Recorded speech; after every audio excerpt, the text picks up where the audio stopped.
Welcome to Survive and Advance on the Grueling True Sports Network.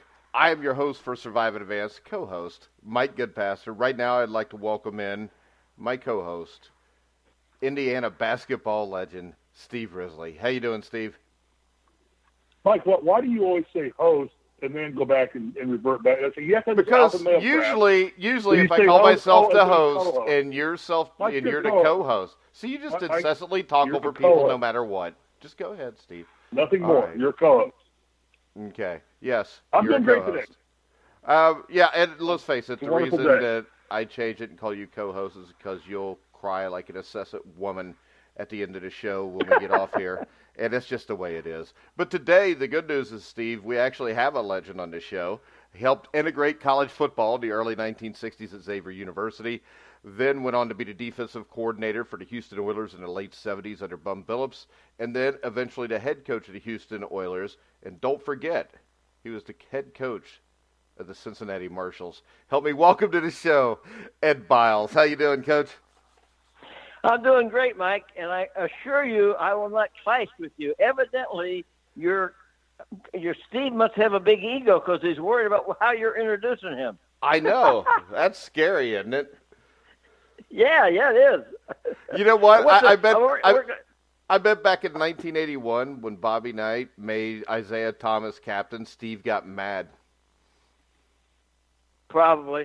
More than likely. That would not surprise me. Yeah, he sounds a little whiny, doesn't he, Coach? I want you to know that I will not – you are the boss, okay? I accept it that way. Steve, grow up and accept Mike as the boss. Coach Biles, I have a cutoff button that I can hit real quick, buddy. No, you don't. I've got the cutoff button. No, it's my own. It's my own. I just go watch your own. Make a deal. Well, and what might be okay. What I learned playing at the highest level in college basketball was you have one of two things. You either have talent or you have an ego. I didn't have much talent, so I developed my ego. You developed it really well, too. I did, no doubt. All right. You know what Coach Knight used to say about me? Coach Knight, you know what Coach Knight used to say about me? Nothing. He said, Risley, if I could buy you for what you're worth and sell you for what you think you're worth, I'd make a hell of a lot of money off you. No, that would go both ways. That's a two-way street. You know that. And they got a street name. Steve, they tell me that there's a street name for you over there in Indianapolis called One Way. That's right. No doubt. All right, guys. You're not going to rattle me. I spent 45 years hanging around Bob Knight. There's nothing you can say that's going to rattle me, Coach. You can even throw a chair at him, Coach, and it won't do anything. It won't do any good. I hate to heard it all. Now, Mike, 99% of what you people have never seen or heard. So. I knew Bobby Knight. But I also want to tell you, Steve, I hate to tell you this, but my favorite Indiana basketball player is not you. It's Oscar Robertson. We go back a long way playing softball together. So just so you know ahead of time, that's my favorite basketball player. Hey, Coach, just so you know, in Steve's defense, they're in the same Hall of Fame together. Yeah, we are. Oh, and you know what, wow. Coach? Oscar Robertson is my favorite basketball player in Indiana, too. So we got that going for. We're common now. Same thing. I'm not my favorite basketball player. So, Coach Oscar Robertson definitely is the greatest player ever to come out of Indiana. Well, we go back since that. We go back to Cincinnati days. He was even a little better than Steve Alford. Well, see, my favorite is Steve Alford just because it makes Steve mad. No, I got to be careful because Alford's out here coaching at UCLA. I'm in Los Angeles, and I try and get tickets every once in a while to the game. If he hears this crap and I'm dogging him on the radio, I'll get stuck by the two of his players again. Yeah, but let's face it, Steve Alford, you're not going to have that problem by next year the way Steve Alford's going at UCLA. Steve, you live in Los Angeles? You live in Los Angeles? Yes, I do. Land of the fruits and the nuts? Is that where you're at? Yep. You don't go to WeHo. You don't go to West Hollywood unless you have a purpose. All right, guys. We have gone vastly off track the way we usually do on this show. We've gone Kevin Hart now. We call this Friday Football Frenzy, where we have a guest on to pick the games with me and Steve. And we can tell you this, Coach. I know you talked a lot of smack on the interview I did with you, but we are at, week 14 or 15 of the NFL season, And me and Steve 14. have never lost to anybody that's been a guest picker. You've never lost to Steve? No, I mean, we beat each other. Yeah, it's always me or Steve that wins, and we have all It's these usually people Mike. on, and Winning streaks are meant to be broken, and there's a strong possibility that'll happen this week to you. All right, so let's start off. Unless you're the Houston Texans, I hope the Colts can break that streak this week. We're not even on that game yet, so be quiet, Steve. We're going to start off. Let's talk about Titans Jaguars. Jaguars. That's what I was going to do, but you won't let me because you keep interrupting me. And once again, I am the host. You're the co-host. You should follow my lead. I'm trying to move the show along, Mike. Go. Talk. Come on. Do your job, folks. All right. Last night, the Tennessee Titans defeated the Jacksonville Jaguars 30-9 behind, let's face it, if you saw it, Derrick Henry. A 99-yard touchdown run, 17 carries for 238 yards. Now, Coach Biles, with your experience in football, do you think usually if you have a running back that averages 14 yards a carry and 4 touchdowns that you'll win that game? Yeah, I would say about 100% of the time. Going back to the records, if you check that and a running back does that, your team wins. Yeah. Yeah. And I'll tell you, I think the most disappointing team in the NFL this year, Coach Miles, has to be the Jacksonville Jaguars. Well, they got quarterback problem. Obviously, they're going with the backup quarterbacks, and when you get into that situation, and that's a very difficult thing for coaching staff to overcome. We have to change quarterbacks after 4 or 5 or 6 8, whatever it was. Now the team, the problem you have with that, someone on the team, is that some of the players want one quarterback, some of the players want other. You get a little split that way, and obviously you started the season with the quarterback that you thought was your best quarterback. So now you're going with what you had to think of as your second or third best quarterbacks, and all that adds up to the fact that you have a tough season usually. Yeah, and Steve, I think if I would have told you at the start of the year the Colts would win at least a couple games more than the Jaguars, you'd have thought the Colts were going to win the world or win the Super Bowl. No doubt. And Coach, a question for you is, why don't the Jags invest in a quarterback? I mean, they have a good stock football team. I mean, they were at the beginning of the year, we were pegging them as a potential Super Bowl candidate. I wasn't. You were. They almost got there last year, and then their whole shtick is they don't have a quarterback. Why doesn't this team go find themselves a quarterback? Well, number one, that's not the easiest thing in the world to do, depending on where you have been drafted. They have some decent seasons, so they haven't had a real high draft choice. Secondly, and I don't know this for a fact, but they must have thought that Bortles was their answer when they started playing him. When you do that, you put your eggs in that basket. Well, that basket Easter Bunny hasn't come for them that way. So now they're going to have to readjust their thinking and go back and try to draft a quarterback. But if you draft a quarterback, most of the time it's going to take him about 2 to 3 years before he becomes knows what the NFL is all about. It's a different college, and the NFL is a completely different world. And take a look at the great quarterbacks who started. They sat behind Aaron Rodgers, sat behind Brett Favre. If you go down through all of the history of guys who are doing pretty good, they sat behind guys for 2 or 3 years. They learned the league. When they stepped in, they were ready. But to throw a guy right into the fire, that's hard on him. Yeah, and we see that more and more than we ever did nowadays, just because the money involved with these guys. And I think that money that was in the Bortles is what makes these teams maybe stay too long with these guys too, Coach. Well, a lot of people think money, but coaching standpoint, you're going to play your best player. You're not looking at money. If you're better than me and I'm making more money than you, I'm going to play you. Not Coaches, in Cincinnati, Coach. Well, that's an unusual situation there. Yes, it is. They got unfortunately Dalton got. Well, there's a good example of what we're talking about. The Bengals have invested their future, their past in Dalton, and Dalton at this point has not taken that big step to get in the top 8 top quarterbacks or top 10. I don't think that's Dalton's problem. I think that's more systemic of the organization than anything else. You have to have people surrounded people. You better have, if you're going to have a quarterback, you better have a good offensive line to protect that quarterback. No quarterback can operate when he's got being chased around when they're coming up in the middle. If you, as a defensive coordinator as I was, if I knew you was a quarterback that had some problems, I would blitz you up the middle, tell my two outside defensive ends or linebackers, whatever coverage, sit out there and inherit the sack by waiting for you to break coverage. So if your offensive line can't block, no quarterback can play.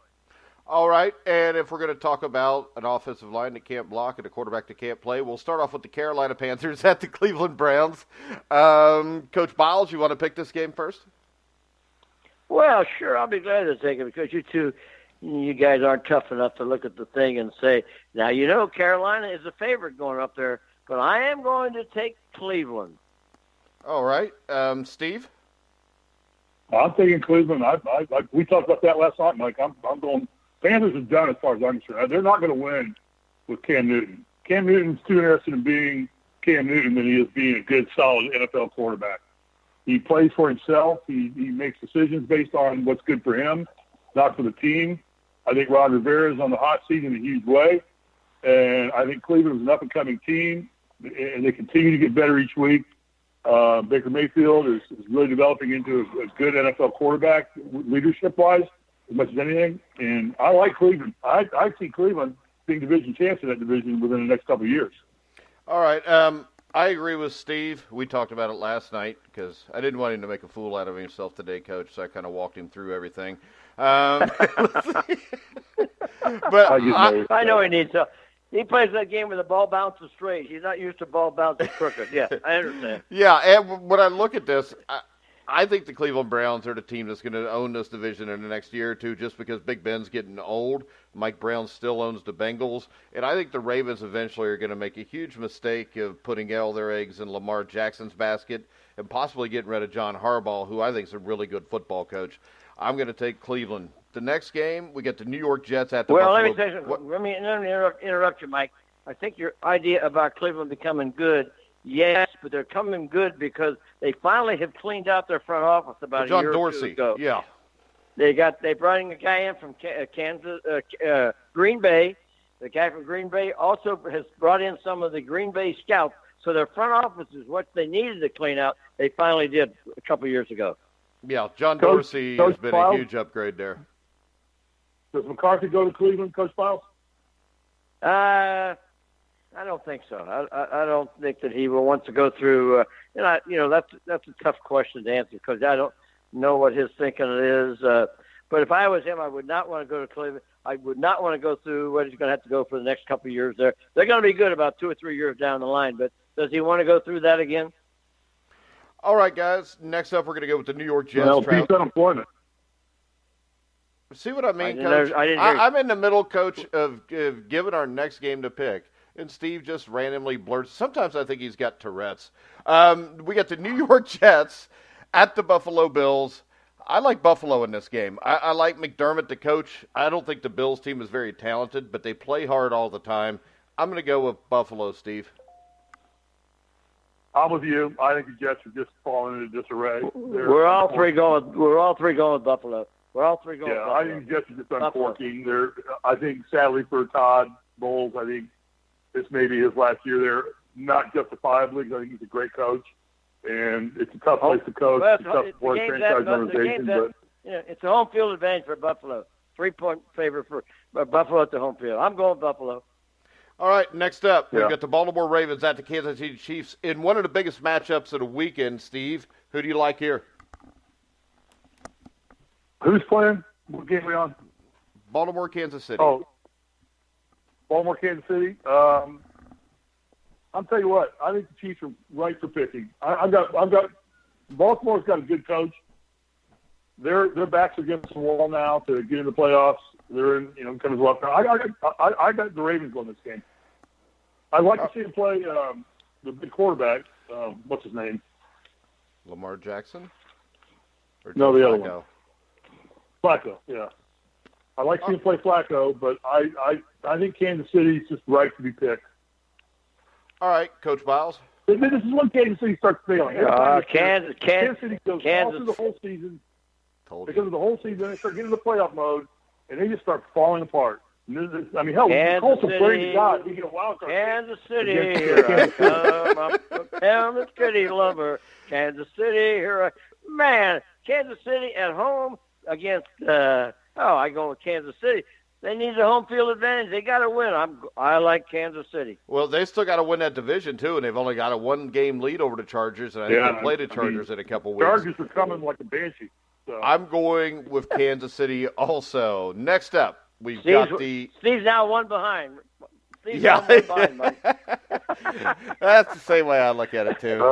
Next up, we've got the Cincinnati Bengals. We'll travel to Los Angeles to play the Chargers. Yes, repeat on Friday Frenzy, do we? I don't know, because right now I'm trying to figure out who should be my co-host next week. You or Ed, because Ed hadn't interrupted me yet. Did you say the Cincinnati Bengals? Is that what you said? No, I said the Cincinnati Bengals, Ed. I'm a Bengals fan. I have been since 1968. Well, That's where I was them. born. I'll take the Chargers. At L.A., I'm going with the Chargers. I'm telling you right now, I'm planning on probably picking Oakland to beat Cincinnati next week. So I'm going with the Chargers also, Steve. It is 75 degrees, sunny and beautiful out here in L.A. It's a Chargers kind of day. And I've got the Chargers all the way. Okay. We all agree. Maybe one of the best teams in football right now. Hey, Coach, you want to see something Rivers funny? having a great year. That Coach, team's together. See, They're just keeps talking. What'd you say? I said, Coach, you want to hear something funny? Watch this or listen to this. Steve, the Indianapolis Colts at the Houston Texans. Colts come back with a vengeance.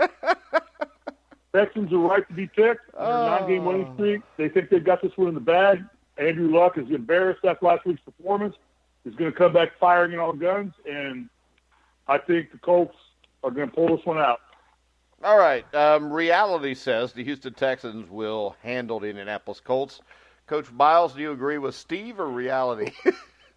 He must be drinking. What's he drinking? Taking Indianapolis. It's hard telling. I drafted Andrew's dad, Oliver. I know the whole Oliver family. I'm going with the Houston Texans. Houston Texans all the way. That song don't sound as good with That's Texans Houston Oilers. Oilers.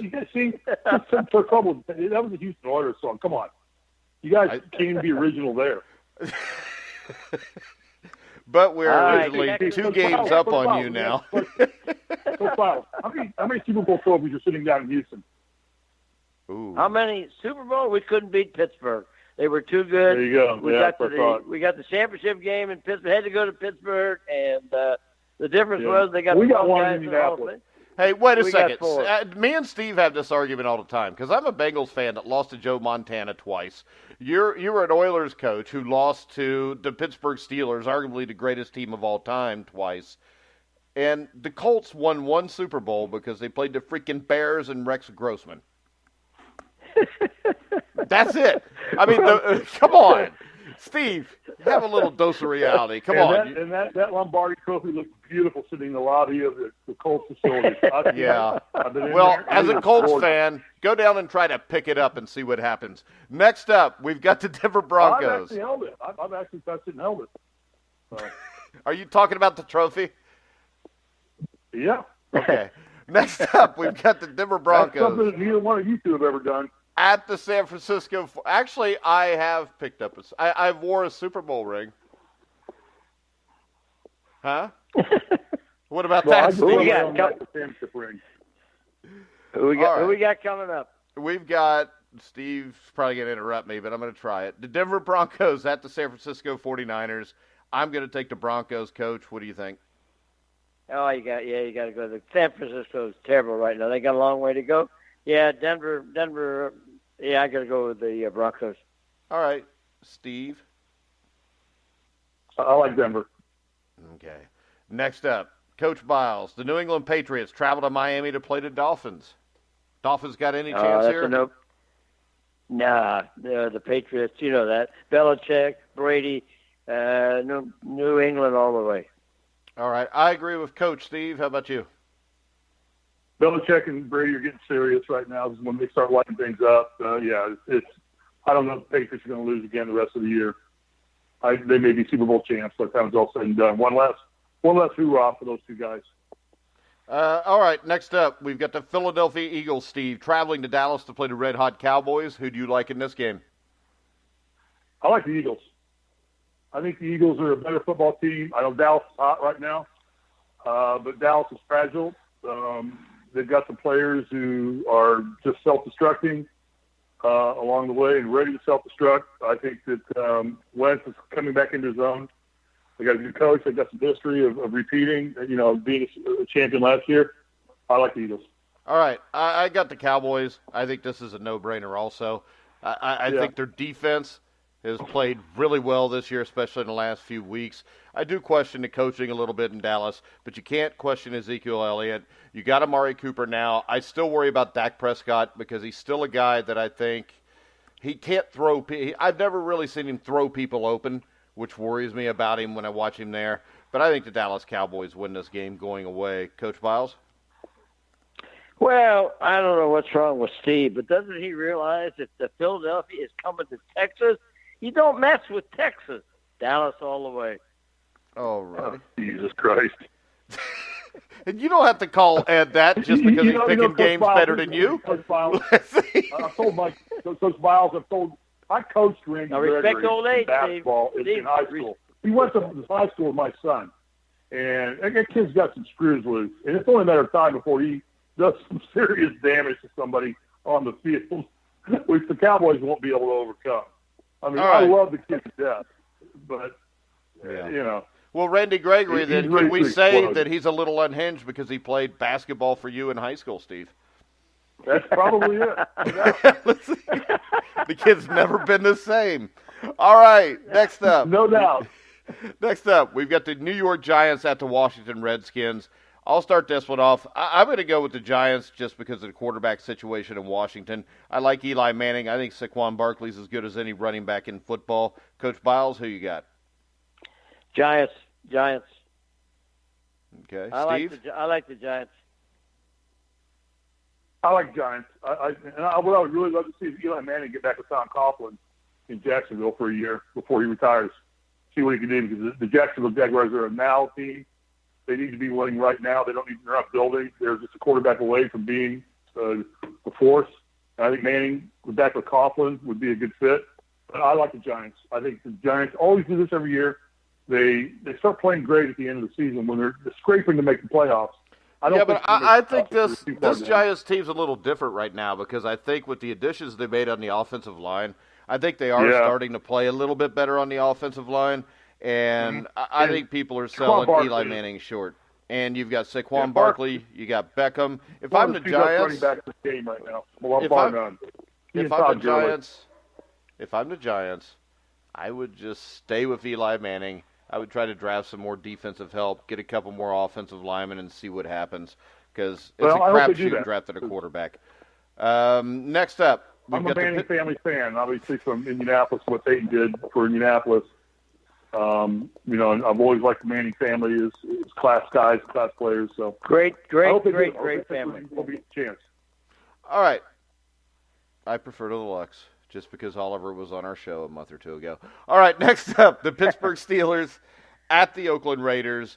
Coach, who you like in this one? Let's don't waste our time. Pittsburgh. Okay. Actually, I think this will be a close game, but I'm going with Pittsburgh also. Because I think Oakland's at home. You got to make a West Coast trip. I think the Steelers win the game something like 31-21. Steve?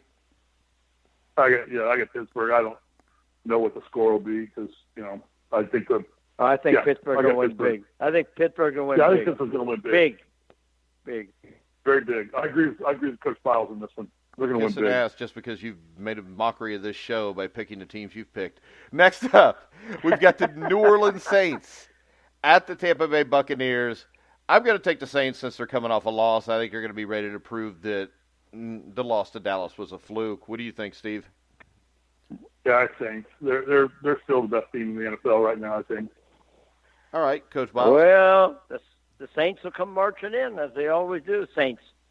All right, next up, we have an interesting game just because I don't know why it's an interesting game because both teams suck. The Detroit Lions at the Arizona Cardinals, Coach. Detroit Lions at the Arizona Cardinals. Let me think about this one a little bit. I am going to take the the visiting team, and usually that's a bad pick because normally the home team, it's a little bit of an underdog win, but I'm going to go with the Detroit Tigers. That's the Lions, Coach. That's the Lions, Coach. But since you said it, we're going to put you down for the Detroit Tigers, and you better hope they show up and win. We'll get Al Kaline at quarterback for the Detroit Tigers. We'll put Al Kaline or Harvin Killebrew in there to play for the, Harvin Killebrew was a twin. We'll get some of those great Harvin Killebrew was a... Well, wait a second, Steve. You're trying to impress with baseball knowledge now, and you said Harmon Killebrew, who was a Minnesota Twin. Yeah, you're right. Okay, so I got that. All right. So you want to go more like the Alan Trammell, Norm Cash, guys like that, Al Kaline. Yeah. Okay. So, Coach, I hate to tell you this, Coach. Last 30-game winner in baseball. I hate to tell you this, Coach, but you just missed your first game in a week because I'm picking Arizona. How about you, Steve? All right. You're taking Mike, you're taking Arizona? Yes. Oh, good. I'm one up on you now. No, good. You're one Thank down. You. I'm going with Detroit. Detroit has shown flashes of brilliance at times. I think they got inconsistency at quarterback. They've got a good quarterback who's just inconsistent. And when he's playing well, the Tigers are the Tigers. Now, you got me saying it. The Lions. And Harmon Killebrew was still a Minnesota Twin, Steve. I know. Rod Carew. Minnesota Twin, I know that. Yeah, he was also a California Angel. So the next game we've got are the Atlanta Falcons at the Green Bay Packers, Steve. I'm gonna go with the Packers. I think the Falcons have just folded entirely. I think they just vanished. All right, Coach. Packers. I gotta go Green Bay. Atlanta going north. It'll be a cold day. Atlanta will be shivering, and Green Bay will win. Yeah, and Atlanta hadn't played that well indoors or when it was hot either this year, so I'm going to go with Atlanta also. Our last two games teams don't do well in cold weather.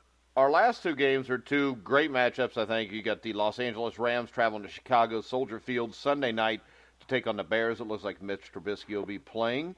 Coach, who you got? Well, the defensive coordinator for the Rams, Wade Phillips, I started out as one of my proteges. He's a good defensive coordinator. I got to go with the visiting team, the Rams. Steve? I think this is going to be a great football game. One I'm going to really enjoy. One of those games you're going to really enjoy watching. I'm going to go with the Bears. I think this is going to be a knockdown, drag-out, typical Monsters of Midway type football game in Chicago, crappy weather, and I think I'm going to go with the Bears. All right. I think this is a tough game to pick, but when I look at this, my problem is Mitch Trubisky, I'm not sold on anyways. He hasn't played in 2 weeks. Aaron Donald, I think, should be the Defensive Player of the Year. I think he should be in the conversation for the MVP of the league. I just don't see – number one, I think the Bears' defense is slightly overrated. I don't think they're one of the 3 or 4 best in the league. So they're going to have to score 30 points to win this game, and I don't see them doing that. So I'm going to go with the Rams. Next up, Steve, Minnesota at Seattle. That's on Monday Night Football. I think Seahawks probably have the best quarterback next to Drew Brees in the league right now. They've got things clicking good. I'm going Seahawks on this one. Now, see, Coach, earlier in the year we had a discussion, and Steve asked me, who I thought, because he thought Aaron Rodgers was the best, and I said I would take Russell Wilson right now over Aaron Rodgers, and he laughed at me. And no matter whether I was right or wrong on that, I think Steve just admitted that I was right. You're right, Mike. Well, I think both. I think both of you don't know what. So I'm willing to.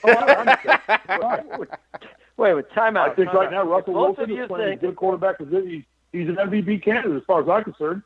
He and Rock are both unrecognized. Hold on, Steve. Let Coach talk. Drew Brees is having here. Steve, let Coach talk. If you two think that Russell Wilson is the number 2 best quarterback in the league, you guys are out of your mind. No, I said that he would have a better season than Aaron Rodgers, and he has had a better season. Oh, okay. I thought you said. Anyway, I got to go with the home team, Seattle. On the Monday night football home team. All right, I'm going to agree with you. So this is going to come down to this. Unless Steve is a lot smarter than we think, this will all come down to the Detroit-Arizona game because it's the only one we disagreed on. Okay, I haven't paid that much attention to it. Well, I wrote it down. See, basketball boy picked like 3 crazy games. So, Mike, obviously a basketball player that can't stay in the same category as a couple people that know football. Now, he's a nice basketball man. He's a nice gentleman, but he's out of his league when he gets into football. Especially when he picks the Colts. Because when you're making Homer picks. Okay, Coach Biles, I'll have you know, Steve. Alongside of being a basketball player, I was an All-American quarterback. I explained this to him on this show. Every college. Yeah, okay. Play quarterback. You were All-American quarterback. Steve. High school days are over. Your college days are over. You are no longer a quarterback. You are a former basketball player.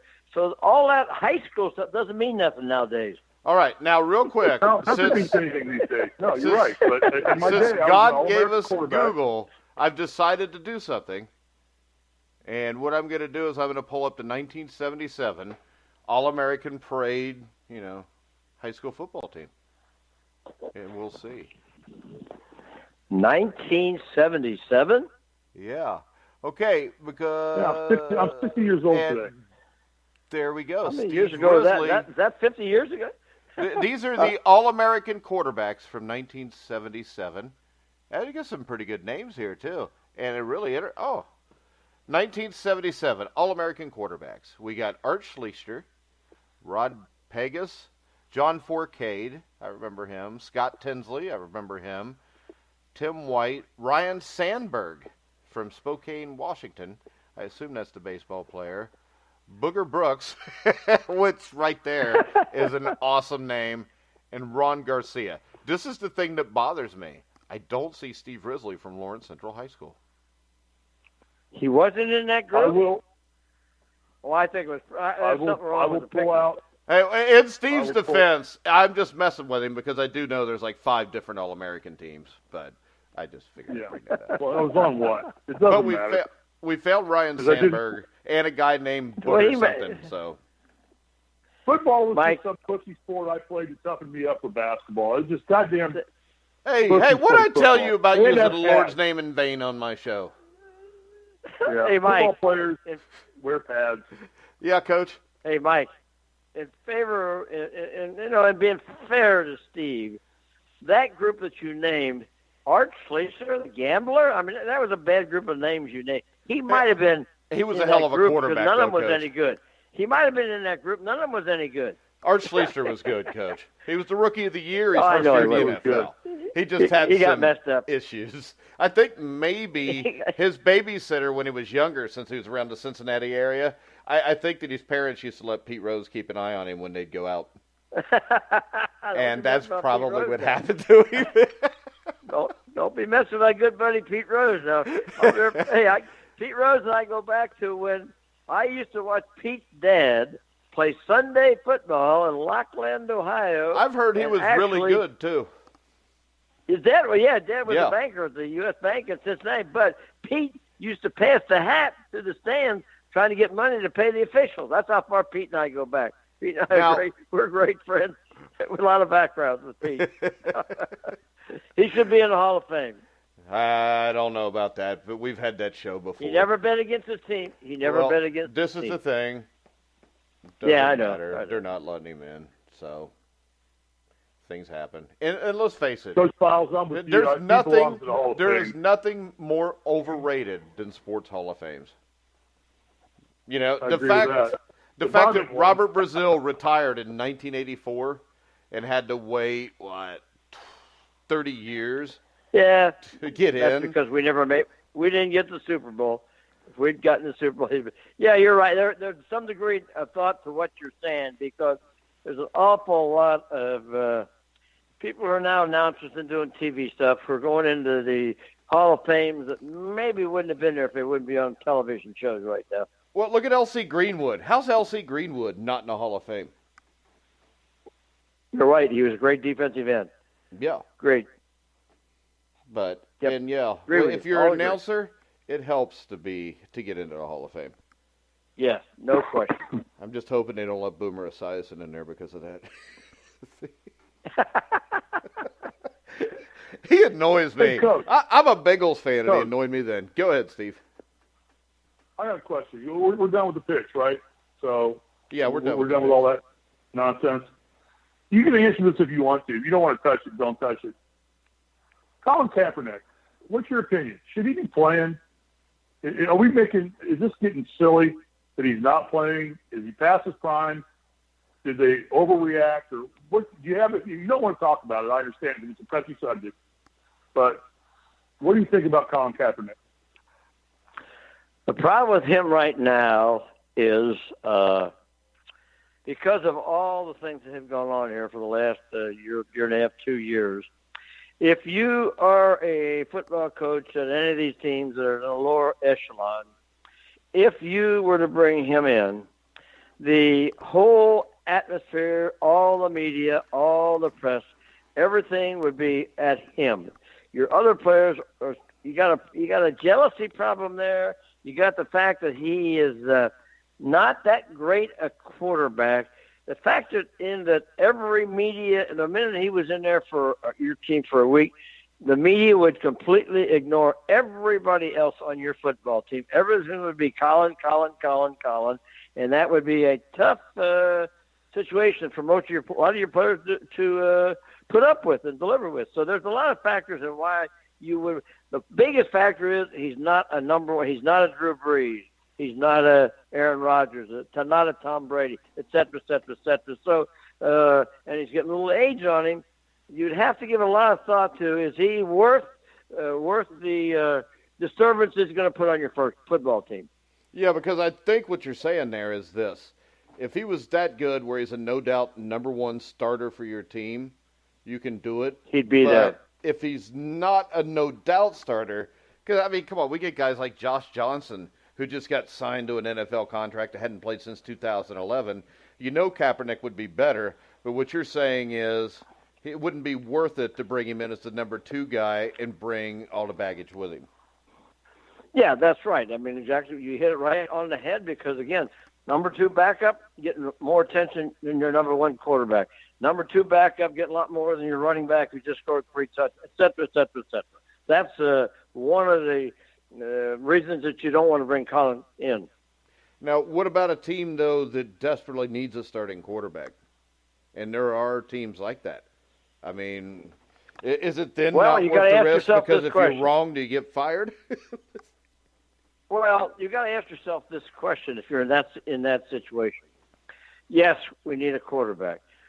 Is he the quarterback of the future, or is he just a stopgap guy who's going to come in? We're going to be a 500 football team. Or are we better off drafting a young quarterback, watching him develop? Because Colin is not a young guy anymore. Colin is not one of these Super Bowls. Colin's not many championships. So you're going to have to evaluate that and say, well, am I going to get 2 years out of him, but I still won't win the Super Bowl, or do I want to take Mike Goodpaster and develop him into the Super Bowl? I would take Mike Goodpaster because that dude could play back in the day. You get the picture, though. Yeah, but you won me over with your argument. I don't know about taking Mike Goodpaster, though. He's broken down now. Man, I'm probably liable to say more crazy stuff than he did. So, let's see. Well, okay, but my only problem with that is this, though. If he would have just beat up his wife, he would be allowed to play, probably. And that's a sad state. Yeah, those are I'm all. not touching that one. Yeah, you almost have to ask. Each of them is individual cases, Mike. Each of those you have to evaluate in individual cases. Each of them you have to evaluate how much truth is going on and what's going on. Those are very, very cases. Unless you know all the particulars that go into it, unless you know what type of woman we're dealing with, and also what type of person you're dealing with, those are tough things to talk about. But all right, Steve, do you have any more questions for Coach? Let me just say. So let me ask you this, Coach: is he just being blackballed by the owners of the NFL? No, that would be No, because that would be a stupid. If they did anything like that, Steve, it would be a legal lawsuit stuff. Yeah, but Steve, that would be. It's almost impossible to prove something like that, anyways. No, yeah, right. It's impossible to prove it, which is why they're doing it. Well, I think you got to take each individual team, and you got to analyze each individual team and say, where does he fit in with my organization? Okay, you go down through does he fit in with New England? Of course not. You got Tom Brady. Does he fit in with New Orleans? No, Drew Brees. So look at all them top ones. Then you get to the next level of these teams who have just drafted young quarterbacks. So the young quarterbacks that are playing with several of these teams now, we've invested in that young quarterback. It's going to take him 2 to 3 years to develop. But now, do we interrupt that by bringing in Colin? And now we got to put the young guy back on the bench and delay his becoming good. You got to take each. I think you have to analyze every individual team, and you can pretty well come up with an easy decision of why nobody wants him. All right, my question is this. We see guys like Drew Brees, Tom Brady put up astronomical numbers nowadays, and everybody says, well, they're not playing in as rough an era as it was in the 70s, times like that. You were a defensive coordinator in the 70s. And my take on this has always been this, and I don't know if this is completely true or not because I was real little back then, but I know the rules have changed to make it harder. Up until, the mid-70s or 1978, you could actually put your hands on a wide receiver until the ball was in the air, stuff like that. You could actually hit the quarterback where you can't now. But also, isn't it true that I would think today, from watching all 22 film as opposed to watching it in the mid-70s, that the defensive coverages have become a lot more complex on the quarterbacks also? Well, let's go way back to what you're talking about. The problem, if you want to look at it that way, fans do not want to watch a 14-12 football game. Every rule change, if you go way back into the 70s when they first started, when Paul Brown had Isaac Curtis, that was the beginning. He was a guy that Mel Blount rule too, wasn't it? Yeah, well, it would be in the old days. Guys come across the middle, you could hit them down, knock them down, all that type of stuff. But every rule that the NFL has implemented is to put points on the board. People want to see a 38 to 36 football game. They don't want to see 12 to 10 football. I'm sure the people were bored to death of that 0 to 6 ball game. So all the owners realized that television, putting people in the seats, all come to see great, outstanding receivers, et cetera, et cetera. So you look back at every rule that's been put in, it's been for to help the offense take away from the defense. Yeah, I've had this discussion with Mike before. I call it kind of the same principle as the juice ball or the cork bat theory for baseball when everybody started jacking home runs through the roof because steroids, juice ball, cork the balls, cork the bats, make them livelier. So we put more production up, more home runs. That's what people want to see. And I think football's in that era right now where you're having multiple quarterbacks having prolific years late into their career simply because the protection isn't for them. Poor defensive backs don't hardly have a chance right now. Yeah, they don't have a chance. If they breathe on a guy, the officials, the back judges and the side judges, et cetera, they can't do anything to help themselves play. It is extremely hard to be a defensive back playing in the National Football League right now. Well, it's hard to be a defensive lineman or a linebacker too because how many times have we seen it? It drives me nuts. I saw it in the Bengals game a couple weeks ago where the guy for Tampa Bay catches the ball almost at the goal line. The Bengal guy comes over and hits him in the shoulders, knocks the ball away from him. They flag it and said he hit a defenseless player. How can you be hitting a defenseless player when he hasn't even got possession of the ball yet? The only way to break it up was to hit him. Well, that again is the reaction to the concussions and things that are going on. Trying to protect the players is another thing that some of these rules have been definitely designed for. Yeah, and I've got no problem with that, but I think it's come to the point where you're putting defensive players in jeopardy of getting hurt just because they're trying not to hurt the other guy and maybe fall in a different way or twist it in a way that they shouldn't be. No, wouldn't argue with that at all, Mike. Defensive guys have had very, very tough decisions they have to make in split seconds It's very hard to be a defensive back right now. Probably the hardest position to play in football right now. All right, Steve. Coach, talk to this real quick. And Mike and I have had kind of a minor discussion about this on previous shows. I see running backs lowering their heads and doing helmet on helmet more than any other player on the field. I mean, I don't know the time, but I don't see a running back go into it and lower his head and hit somebody with the crown of his helmet. Why are they not making that call on the offensive players for helmet-to-helmet contact? Well, it always falls on the defensive player. That's a hard question to answer because they don't look particularly at the offensive player. They look at the defensive player making that type of contact. And I don't. I mean, some of the most blatant helmet-to-helmet contacts I've seen have been running backs lowering their helmets into defensive players. And no question that if you look and study any head injury, 98, 99% of the time, it'll be because the player has his head lowered. If you got his head straight up, when you talk about teaching tackle, fundamental tackle, if you got that head straight up and you wrap your arms around, very rarely do you see a guy get hurt. It's when the head is down that guys get injuries. Yeah. Well, Steve, you got anything else for the coach before we let him go? Because I'm sure he's got better stuff to do than talk to a basketball player. I'll just tell you this right now. If football owners had the same kahunas as NBA owners, like a Mark Cuban, Kaepernick would be playing in the NFL.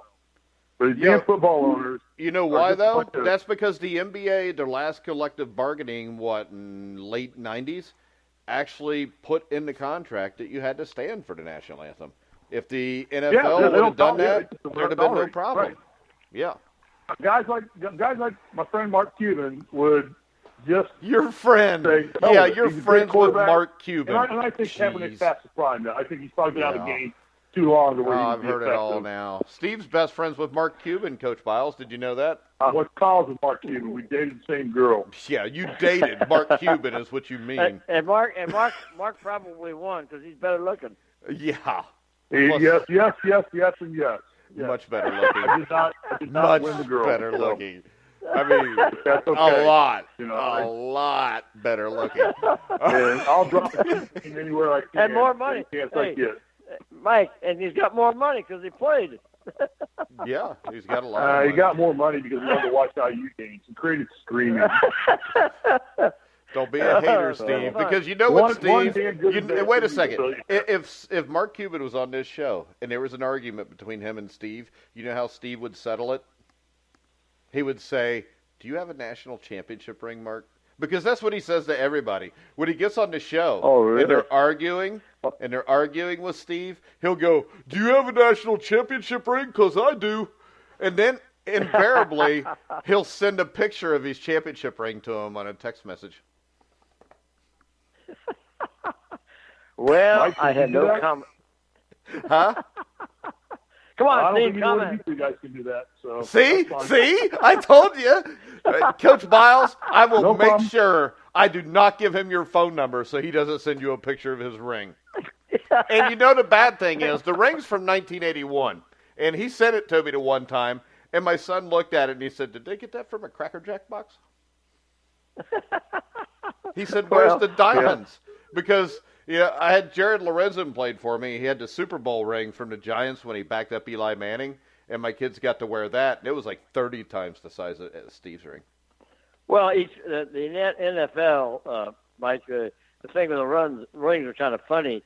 The ego of each owner, back when they first started, if you go back and look at the rings, the Jets Super Bowl ring, then the next year, here's what's happened. I win as an owner of the Jets, and nice ring. Next year, you win as an owner of another team. Well, you're going to make your ring bigger than mine. Bigger. The following year, Steve ring, he makes the thing better than yours. Now they're so big that they can hardly wear it. I have been to the Pro Football Hall of Fame in Canton, Ohio, and they have the room called the Bling Room, which is they have a Super Bowl ring from every Super Bowl, and it is amazing to watch the progression of those rings. Oh, the very first like time I told Packers you, won in '67, which is like a college owners. ring. I think Jared's ring weighed like 7 or 10 pounds. It felt like. Yeah. Well, the ego of the owners. team wear them. Owners in the NFL have big egos. Each one of them wants them to be bigger than yours. Mine is bigger than yours. That's it, simple. Yeah. If you ever get to go, that is the coolest room in there is the bling room. And they call it the bling room. You go in and it's just all the rings from all the Super Bowls lined up. And it is an amazing, gaudy display of diamonds and gold and jewelry. And the progression of that ring from the Packers winning in '67, which is just like a college class ring. I don't know if there was even a diamond on it. It just was a little ring. And to where, the current ring is just so freaking big, I don't think you can get it on your finger and walk around with it.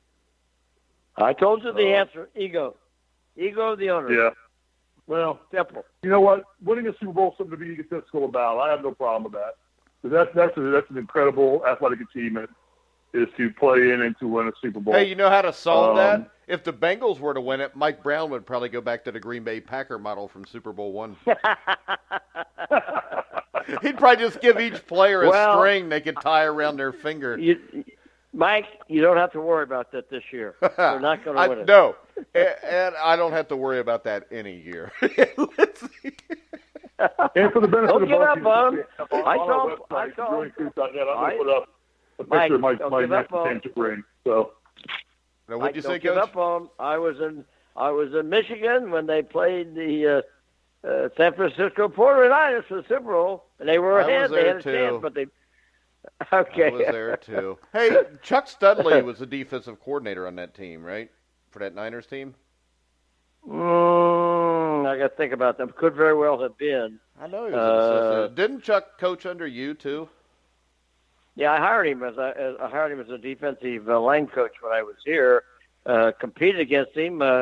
He was the head coach at the University of Cincinnati for a while when I was the head coach at Xavier University. I know Chuck very well. Is Chuck still around? He's back in Cincinnati. Yeah. You know what? I hope I'm not making a mistake by saying this. I hope he went back to Cincinnati. I helped him get a job with the Browns when I resigned and quit here. He went back to Cincinnati. Was with them for a while, but somehow, some way, I think he may have passed on in the last couple of years, and I hope I'm wrong. Not sure, because he was a really nice guy, and I met him because the first coaching job I ever got was at Three Rivers Middle School in Cleves, Ohio, and we go up to play Indian Hill. And Indian Hill's defensive coordinator for their junior high team was Chuck Studley. He was coaching, I think he had a grandson on the team, but he was actually the defensive coordinator. And the thing that really irked me is this. They hadn't lost in like 6 years, 7-4, 8th grade. Him and, you remember a guy by the name of Larry Eli? I remember the name. Yeah, Larry played for the Bengals in the 70s, but Larry was the head coach. Chuck was the defensive coordinator. They beat us 6-0 on a 4th-and-1 goal line stand, just like Super Bowl 16. But he was a great guy, and he was a damn good coach. Yeah, he was a nice guy, good coach, and all that kind of stuff. He's in. I hope I'm wrong with the statement I just made earlier, but he is in the list of the top 10 oldest living former NFL coaches. Chuck would be 80 and probably about 89 now. Charlie Winter is the oldest living former NFL coach. Charlie's got to be about 94 now, and Jerry Burns and Homer Rice and Walt Michaels going on. I think I'm 10th on that list. I'm Chuck 87. If the computer's right, Chuck is still alive. He's 89 years old. Okay, that's what I was wrong. Somebody in that same era. But, yeah, Chuck would be 89 years old. This list is like a year or so old. So, yeah, he's 89 now. The last guy to die on that list that I know of, Chuck Knox, who was like about number 12 on this, he died a year or so ago. All right. He's a good guy. He was a very, and very by the good way, guy. so this is Steve Risley's birthday today, too. Well, happy birthday. What is he, 29? No, he's like 760. He's 60, I believe. 60? He's a young punk. I got kids older than that. As far as you know. My oldest son is I got 65-year-old son and a 63-year-old son. But his birthday is today. Yeah. Really? Me and Larry Bird. Let me read a birthday. Hold on, Mike. Let me read a birthday card to Steve if it's his birthday today. You got it. Okay. Yep. In the beginning, God created the heavens and the earth. Steve, so tell me, what was it like? I was all into Eve.